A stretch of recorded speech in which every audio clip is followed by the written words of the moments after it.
Hello and welcome back to another episode of Critical Reactions with your host Bryan.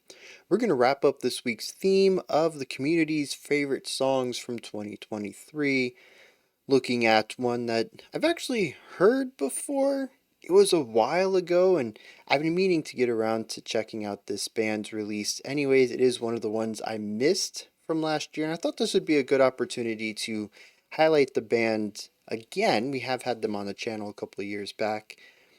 And just to further dive into this track, as I've only listened to it casually. The band is Ok Goodnight, and the last time we checked them out, they were sort of on a prog rock, math rock kind of thing. Very jazzy rock style. Actually, jazz fusion is a good... It's like mathy jazz fusion. That's what they did the last time we checked them out. This is... It's a little different. So let's dive into it and see what they're bringing to the table with The Bear. Oh, real quick before we dive in, it does feature Elizabeth Hurl, who is the lead vocalist for Atomic Guava, which we checked out, I don't know, a few months ago, October-ish maybe. So, yeah, a lot of stuff we've had on the channel before, getting to see what they're doing now. Let's dive into it.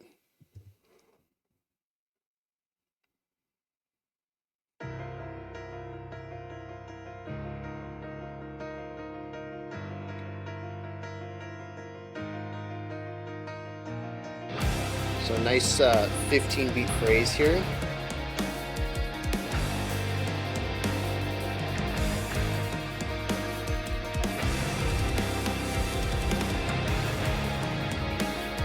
Oh no, that'd be 13, wouldn't it?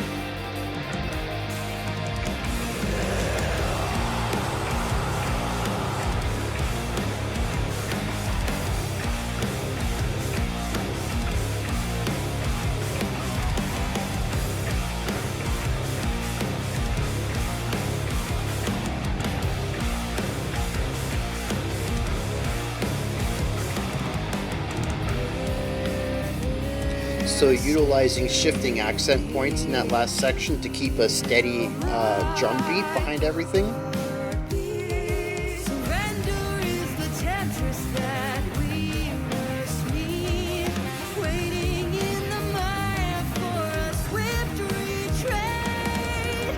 Shifting off to a 7/4 there.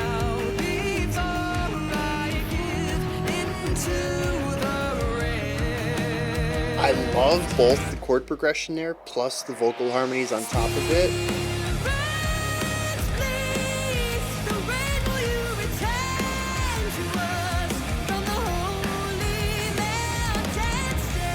Yeah, the brightness of this.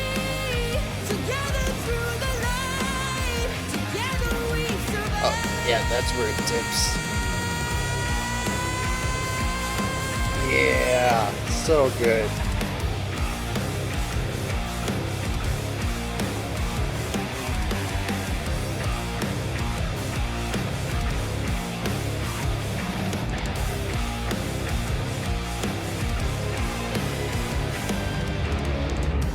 Oh, the violin over there, I didn't remember that. Stumble through the dark, pray falsify. Together we survive. Overwhelm my senses. Hunger roars in my stead. Dress my palms black with filth. Still my claws are stained red. They say, yeah. Starving the brooded outcast. I suffer. A little bit of modulation there, metric.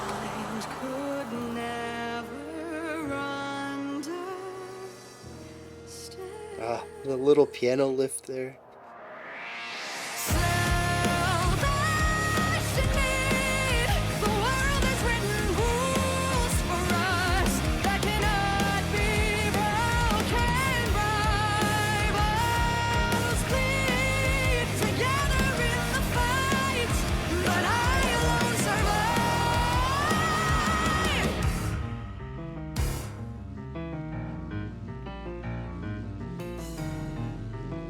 So 7 again. 7's very popular in this track.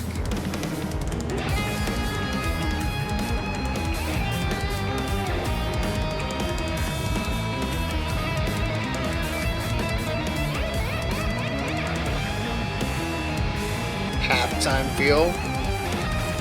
Oh, jeez.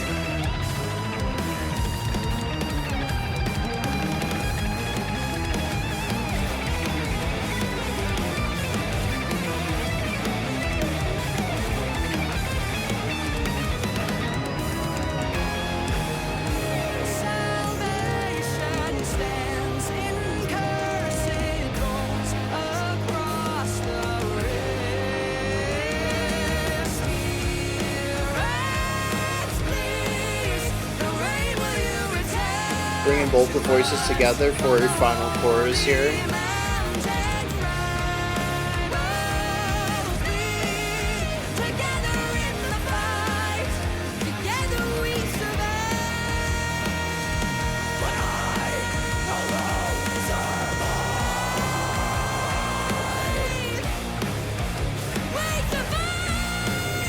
That final belt in there.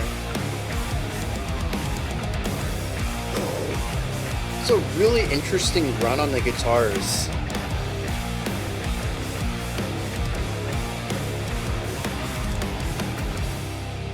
I want to back that up just a second. I hope y'all don't mind. I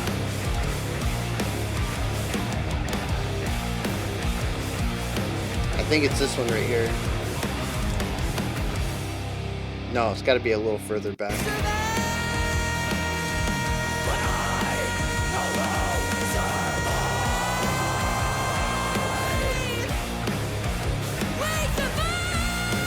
So it's this part right here. Yeah. So we have the metric modulation in there, pulling in some triplet feel, but there's also a harmonic modulation. I'm not quite sure what goes on, but they go into a very spicy chord just for that punctuation to the end of the boom, bum, bum, ba-dum, bum, bum. They have that bass line riff, right? Very foundational thing. And then they punctuate at the end of the larger phrase. And that's when they do the metric modulation to the triplets, but also that harmonic modulation. Sounds so good. All right, so yeah, I listened to this when it came out, which was April of last year. Yeah, like I said, it's been some time. There's been some other singles that came out. It was a very strong song, though. It immediately put their album on my listen list, but I had also checked out their older works. And so I wanted to get around to this, and I just never did, which really sucks. It's still in my list. I still will check it out eventually, but it won't be in the Album of the Year video, which comes out tomorrow. Y'all told me your favorite stuff for the year. I'm going to tell you mine. We do this every year. It's going to be my version of the theme thoughts for this theme. But it's not going to be in there, unfortunately, and I really think it would have been if I'd gotten around to it. So, let's dig into this. If you just listen to that with me, you know it's good. I don't need to tell you that. But I'm going to tell you some of the stuff that I picked up on that I really enjoyed. First of all is meter. There's a lot of interesting choices in here. A lot of it revolves around 7. If we double 7, we get 14. So if we stick with 14 instead of 7, we actually find that a lot of the sections in here can be grouped up into 13, 14, or 15 beat ideas. Now you know why I doubled the 7. Otherwise, I'd be like, it's 7, 13, or 15. And it doesn't have the same pattern to it. But yeah, 13, 14, and 15. It's really interesting to listen to when and how they switch between them. But because they're all so close to each other, they're just one beat differences. It's really difficult to notice it. The difference between the 13 and the 14 is just going to be an extra beat at the end of a larger idea. A lot of the times these phrases can be felt in 4. So, normally when we talk about this, we talk about it in 13/16 or 13/8, which typically has faster stuff to it. But if you notice how I was moving my head, it was pretty slow. I'm moving with the quarter notes.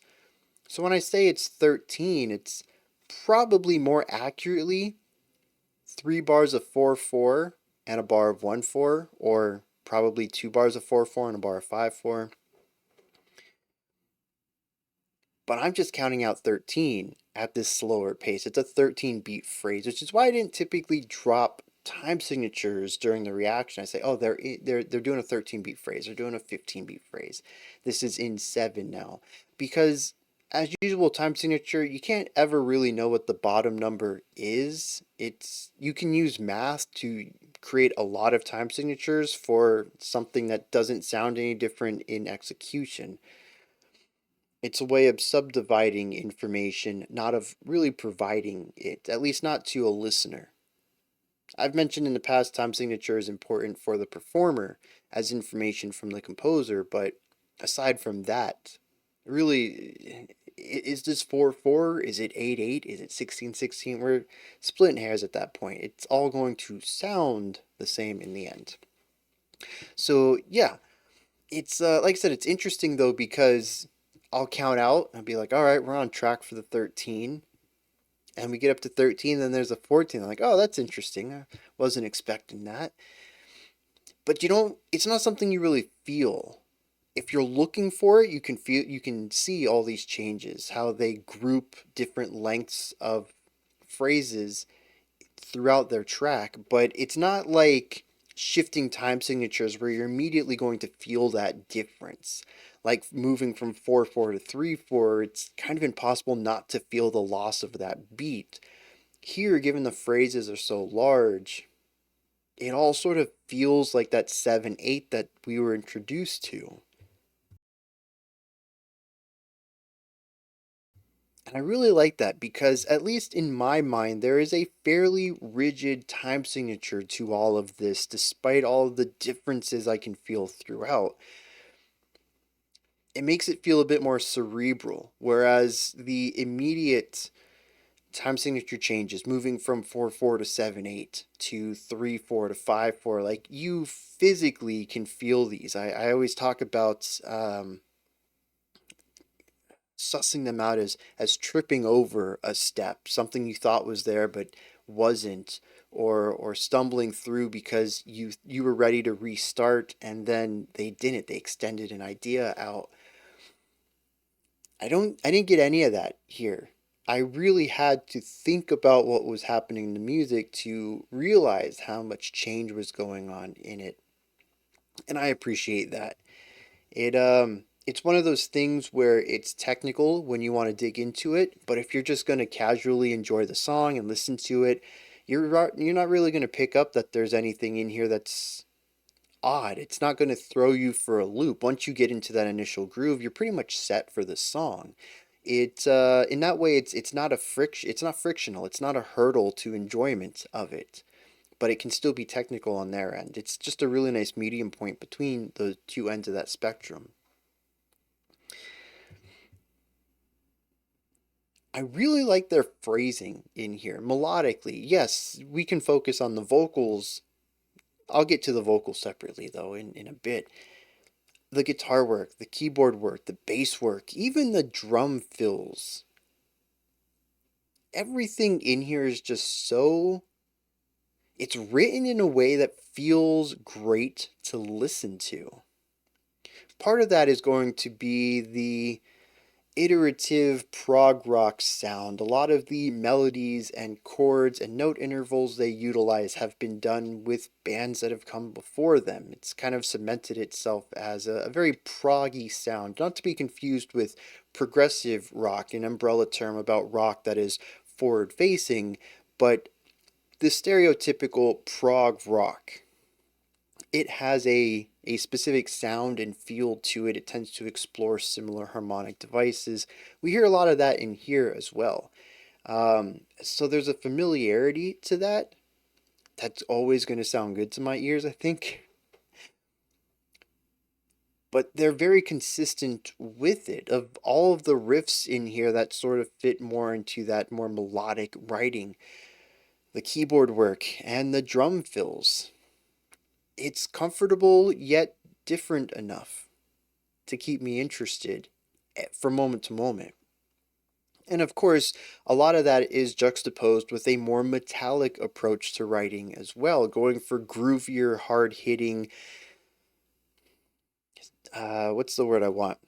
Rhythmically syncopated ideas, such as our riff at the end. Boom, boom, boom, ba-dum, bum, bum, ba-dum, bum, bum. That is, well, actually, as I don't know if those were the right notes. They kind of feel right-ish in my head, but I don't have pitch singing, so I don't know if they were complete. But that felt very jazzy. Anyone pick up on that? Maybe I'm misattributing that. I don't remember the song feeling jazzy, but if we remove the dissonance, is it? I don't know. Anyways, that's very genty, and it's against a very rigid backbeat. We have the snare on 1 and 3, is that? And the thing, oh no, it's not the snare, it's the crash cymbal on 2 and 4. Yep, that's what it is.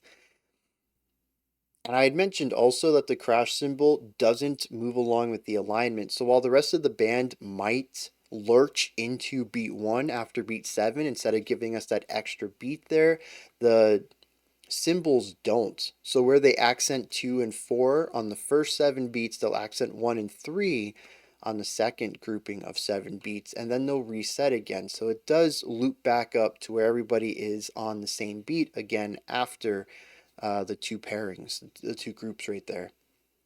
That's what I was talking about way early on in the track about alternate. What did I call it? Offbeat syncopated rhythms, or I don't remember, but that's what it is. The first 7 beats, it's on the beat with everyone else, and the second 7 beats, it's off the beat against everyone else. Really leaning more into the syncopation on that second grouping before lining back up and having a lighter type of syncopation. The groove goes harder in the back half of the idea. It's cool. A lot of people do it, but it's still cool. Just because it's something that is often used doesn't remove its cool factor. But yeah, so like all the melody writing in here is awesome. I love the punctuating ideas in the guitars and bass. And there's a lot of metric modulation as well, especially specifically from the drummer to bring about that extra diversity in the rhythmic components. Now here is my biggest letdown of the song. The vocals. I loved them, every bit of it. That doesn't sound like a letdown. But this song really makes me wish that Elizabeth was it doesn't necessarily need to be a full-time member, but at least featured on every track, a collaborative effort, sort of like when Convergence and Convergence, it might be just be Converge. I don't know, it's like Blood Moon or something. Why can't I remember?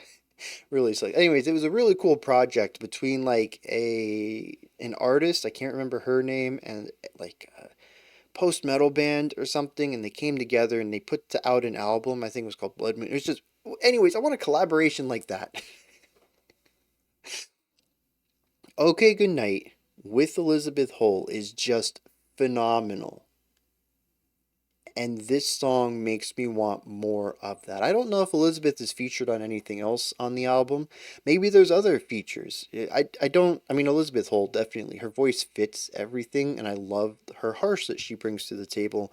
But honestly, I just want more vocal harmonies. I don't care who provides them. Because the harmonic writing in this is so good. And also, there is the trade off, which builds tension and suspense and contrast. In our first chorus, we get the lead singer of the band doing it. In the second chorus, we get Elizabeth providing them. And in the final one, we get both of them harmonizing and going in their own directions, you may notice that the second chorus was a little bit different. The melody was similar, but had different flourishes than the first time around. Each vocalist brought something a little unique to the line itself. And when they came together, we got a combination of both of those unique elements, plus a little bit of the harshes thrown in there too. And I'm just a huge fan of cleans harmonizing against harshes. Yeah, this is just a phenomenal track if you enjoy layered vocal work. It's a phenomenal track if you enjoy good melody and groovy sections and sick drum fill. You know, it's just a good track for anything.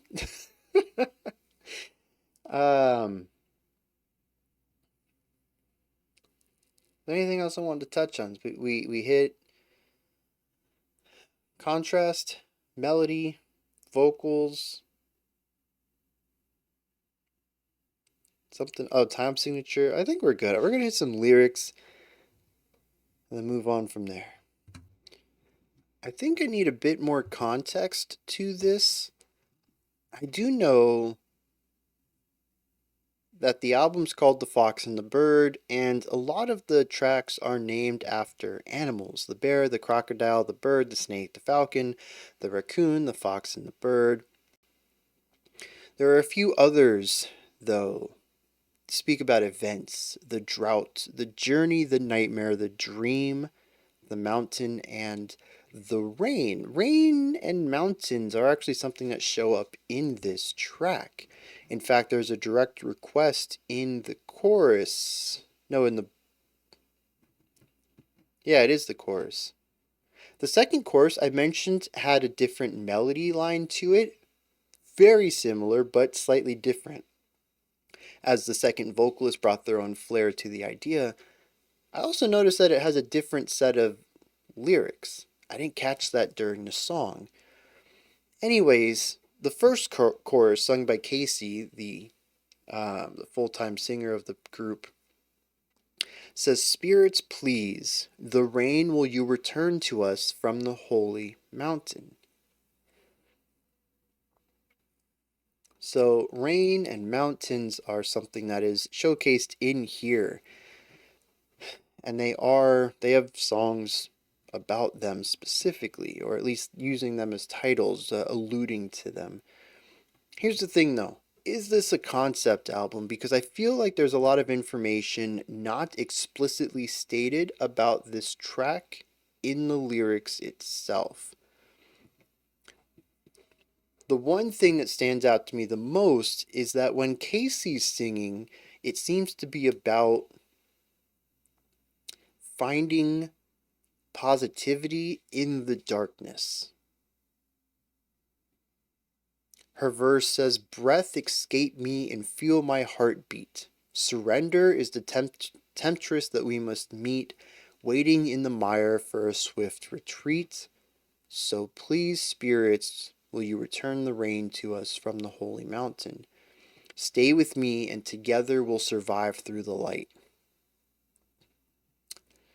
When Elizabeth comes in for her verse,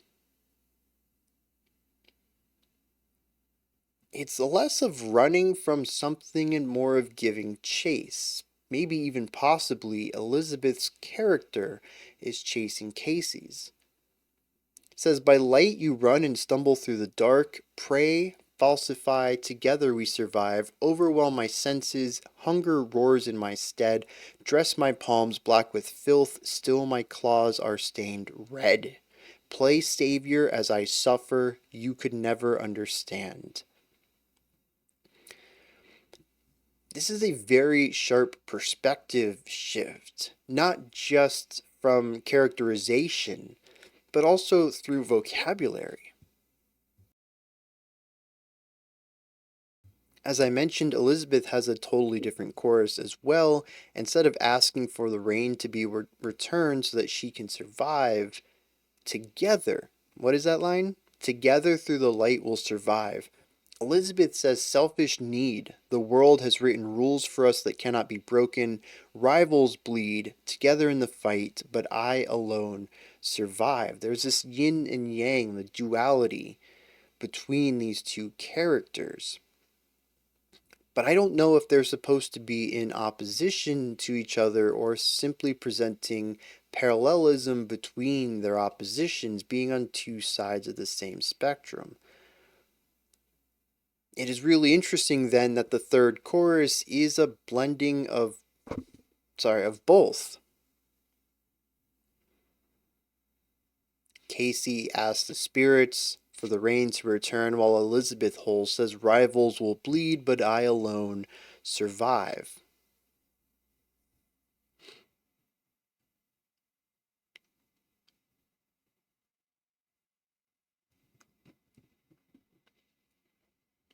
And like I said, it showcases the division between these two characters, their differences. It creates a little bit of a Venn diagram between them, but it doesn't explain why. What is their relationship? I'm curious if this is presented elsewhere in the album.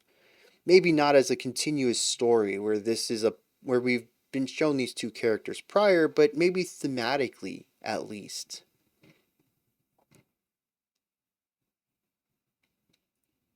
I don't know. This is a case where I understand the lyrics on the surface level, but it seems to mean something larger that I don't have the frame for. There's also the duality in the music, the brighter, proggier side of things, really going for those jazzier chord progressions and harmonies, and then the heavier metal side, the darker side, the grittier side. It always seemed like an interesting choice for me. This was the only thing I had heard from this new album, and I thought maybe they were going towards a prog metal direction just because, but listening to the lyrics, it seems that it's done purposefully as a way to characterize the character that Elizabeth is voicing in this specific song. And I'm curious if anything else in the album is going to have the more metallic edge to it because it feels custom made for this specific moment. I really just need to listen to the album. Those are my thoughts on Ok Goodnight's The Bear. Let me know what you thought of this track, if anything stood out to you, if there's anything you'd like to tell me about. Maybe I missed something, maybe you have a way to expand on some of the thoughts I had. Maybe you listened to the album and you just want to confirm that I need to listen to it. Let me know down in the comments section. Above that, in the description box, you'll find a link to Linktree. It takes you here. You can find links to my music, ways to support the channel, a link to the Discord server, and so much more. Above that, if you could, like, subscribe, and ring the bell. I greatly appreciate all three of those. Alright, until next time, remember to be critical, not cynical, and have a fantastic morning, afternoon, or evening, whenever you choose to watch my videos.